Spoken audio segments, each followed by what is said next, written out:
Hello and welcome back to another episode of EDH Blink Builds, where once in a while we pay a visit to Pauper EDH.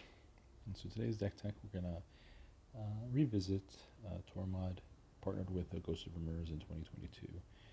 A tech that gains cruise value slowly over time with Ghost of Ramirez, and has some synergies with Tormod. If you didn't already know, Ghost of Ramirez, it can't be blocked, sure, whatever. Whenever Ghost of Ramirez deals combat damage to a player, choose up to one target card in a graveyard that was discarded or put there from the library, milled this turn, right? Is it this turn? Yes, of course, it's this turn. And so whether it's a 1 card or 20 cards that are, we'll skip to the Tormod part, whether it's 1 card or 20 cards that leave the graveyard, Tormod is going to create just a single 2/2 zombie. And so what we have going on here are a couple of bullshit reanimator strategies and combos that we can use. Granted, we don't get Pachuca bugged. And what I discovered is that, now remember, we're in Pauper EDH right now for this moment, for this video, for this deck tech. So a lot of these combos are straight up trash jank, but it's the best we got. So what I realized is that, I always knew this as a card player for 100 years, that the graveyard is an extension of the hand. And so since the combos in this deck require several permanents to be on board for the combo to take effect, have them in the graveyard and then kind of just reanimating them at some point is a lot easier, right? We don't have to have them babysit. We don't have to babysit them in our hands forever and ever until we're able to assemble the rest of the combo. So with that said, let's get into the deck. So you have your Tormod, you have your Ghost of Ramirez, easy peasy. Now, just a reminder, the only 2 cards in this format in Pauper EDH that are banned are Mr. Cremora and the Risk Study. But since I mostly will bring a Pauper deck into a low power environment, I run them in my deck. If I'm playing strictly Pauper EDH, as you might, you could just simply swap these out for something like a Witness Protection or an Oubliette. Both really, really strong cards. Oubliette, objectively, very, very strong, with the ability to just phase out an opponent's general. You put yourself in a very powerful position because the general that creature's going to phase out. They can't just put it back in the command zone, so they would have to deal with the Oubliette before they get their general back. Very simple. And so we have a combo with Tormod on board and an Ashnod's Altar. And then once we have that, if we also have a Mirror Retriever and a Workshop Assistant, they can essentially get one another. You're going to create a zombie. The zombie is going to be sacked to get your 2 mana. There's a little bit of a loop, which will result in, I think there's a way to net. I think there's a way to do this combo to net a mana or net a zombie. I'm going to be honest, I haven't run this deck in a while, but this is the combo. There are different iterations of this combo right here, but for us in this deck, whether we net a zombie or net a colorless, I'm not too concerned with that, but I like a card like Vengeful Dead, a zombie, so whenever another zombie is put into a graveyard, which is your token, you're going to ping each opponent, right? A Blood Artist, pretty much. Or you have a Falconwrath Noble, thick at 4 CMC. Same thing with this, 4 CMC. So something similar, where a Falconwrath or another creature dies, each player loses 1 life, you gain a life. Very simple little loop. Speaking of simple little loops, we have a new combo with Undercity Scrounger and freed from the reel. The only thing is, Scrounger has to, has a problem with having summoning sickness. On its own, I guess it could gain value outside of the combo, where if you tap him, you create a treasure. Only if something died, you're going to have a ton of zombies, essentially, while you just, have the Tormod on board, and the deck synergizes with that ability. So you have to remember that in order for this combo to be turned on, something has to die. But once you have that turned on, you could just slap freed onto your Scrounger. That treasure is going to be able to give you that untap ability. And now you see what you have here is infinite taps, untaps, taps, untaps, taps, untaps, right? You're going to tap to make a treasure. You're going to untap the blue treasure to untap the Scrounger. So with all these treasures leaving the field and hitting the graveyard, we can throw a Disciple of the Vault into the mix, and there you have that easy peasy little combo. Also, Disciple works well if you're doing your Ashnod's Altar loops with your Mirror Retriever and your Workshop Assistant. Jank, but like I said, this is Pauper. That's the best we could do. Since I have freed from the reel, if I get lucky, I can use a card like a Wind Zendikon and throw it onto a Dimir Aqueduct, and now I'll have a creature that and a freed, right? So you would have to put this on that. You would have to have this, put this on that, put the freed on that. Not likely to happen, but these are just things I'm tinkering with at the moment. So once you have Dimir on board and you throw it on, now it's a creature that pretty much creates blue-black. So if you have the freed from the reel, you have your infinite black mana, right? Because you'll tap to make the colors, use the blue to untap. See what I'm saying? Not amazing, I know. But what are some things we could do with that infinite black mana? We could use a card like a Bloodright Invoker for 8 colorless. We could start lightning bolting opponents again and again and again for game. Or we can use a brand new Tormod's Invoker to draw the deck and find another win. We have Crashing Drawbridge in the deck. Really just a whatever creature. It's a defender, sure. I guess that's cool. Whatever. But really, if we could turn on some of these combos a little bit faster, especially something like the Undercity Scrounger, that could be everything. And they synergize nice with like Ghost of Ramirez, where he wants to start to swing and accrue that value immediately. Or if you could just get in early beats with a Tormod, 4-2 is still a decent body in a format like this.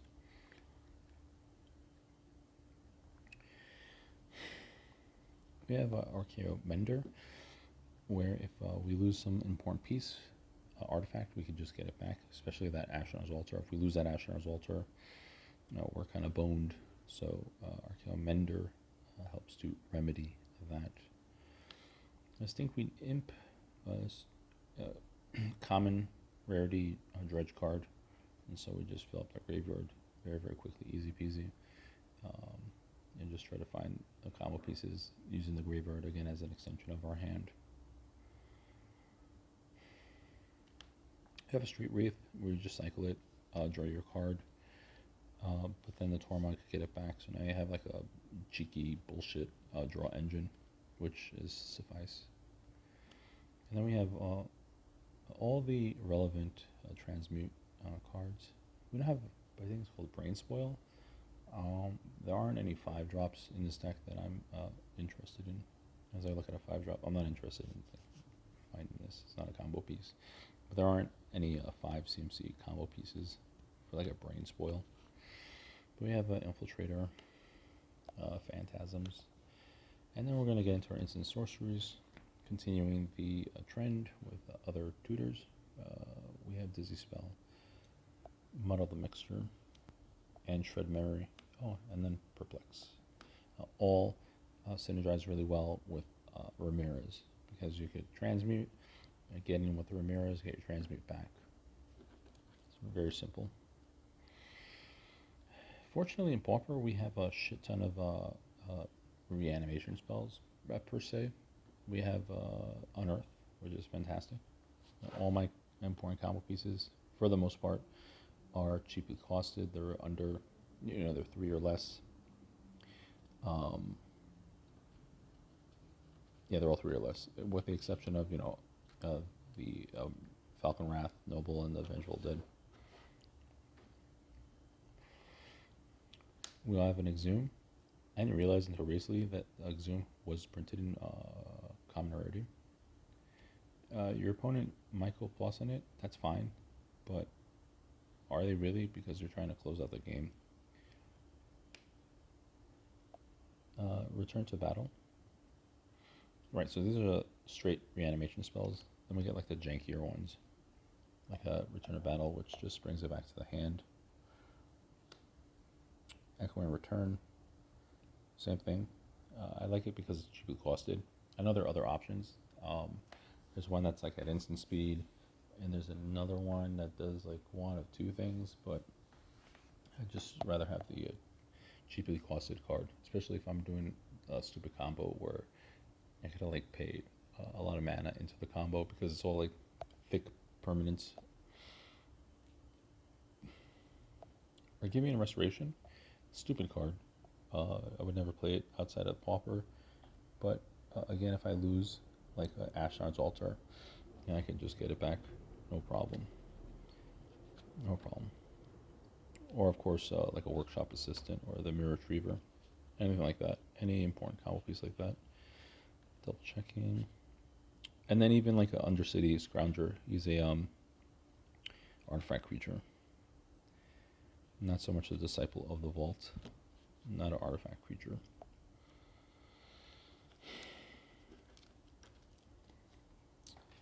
We have a bunch of rituals. I didn't realize until recently there were a ton of rituals that are legal in Pauper. Like we have a Dark Ritual, a Calling the Weak. Oh, this is supposed to be a Cabal ritual. It's in the mail, and I'm not going to pull it from my CDH Bling Build collection. Actually, I should double check to see if like a card like Reign of Filth is a common rarity. If it is, it would go in the deck. I have to double check that. Be sure to check the description of box for the link to this deck and the changes that you might make to it. It's always changing. I play, I might play with the deck several times. Remember, where its strengths and weaknesses, and then make the corrections, and then keep playing until the deck is finally tuned, which is something everyone should really do. People like to just switch in and out of decks at a table where they're playing at for like the day, and I'm not a fan of that. Like if your deck is not doing well, then you should really like pay attention to why it's not doing well, so like what changes need to be made, and so people don't do that. And it's a bad habit. Our removal package, we have a Snuff Out. Spinning Darkness, it's a free spell, but it's actually kind of trash. It's kind of trash. I'm going to be real. The 3 top of your deck black cards, not always easy. Not always easy. Resculpt, Feed the Swarm, and what is this? Inviker's Justice with a buyback, which is nice. Like a terrible board wipe, but it's pop, baby. Let's move on to the rest of the deck. We move on to our counters package. Starting off with our soft counters, we have an Intervene, Turn Aside, Dispel, Spell Pierce, Counter Spell, Deprive, Memory Lapse, Negate, the Dispersal Shield. I really like Dispersal Shield. I run it in Hanada because, of course, in a Hanada deck, it's just for a single blue. It's a counter spell. But in a deck like Tormod, where Tormod is a thick 4 CMC. Usually he's pretty big, big enough to stop most things in combination with a Dispersal Shield. Because Dispersal Shield counters target spell if its converted mana cost is less than or equal to the highest CMC of permanents on your side of the board. Very simple. We have a foil, which is the Force of Will of this format. I don't like Daze. I've played with the Daze, just not a fan. Just not a fan. I've seen other decks, like in regular CEDH, where they're running Daze. I don't think it's a good card whatsoever. You know, the formats it's played in, it's like a 4 of in a 60 card deck, so. Moving on to our draw package, very important draw package, especially if you get that Stinkweed Imp into the yard. And we go fast, fast, fast. We have a Brainstorm, Git Probe, Preordain, Ponder, Gush, Knight's Whisper,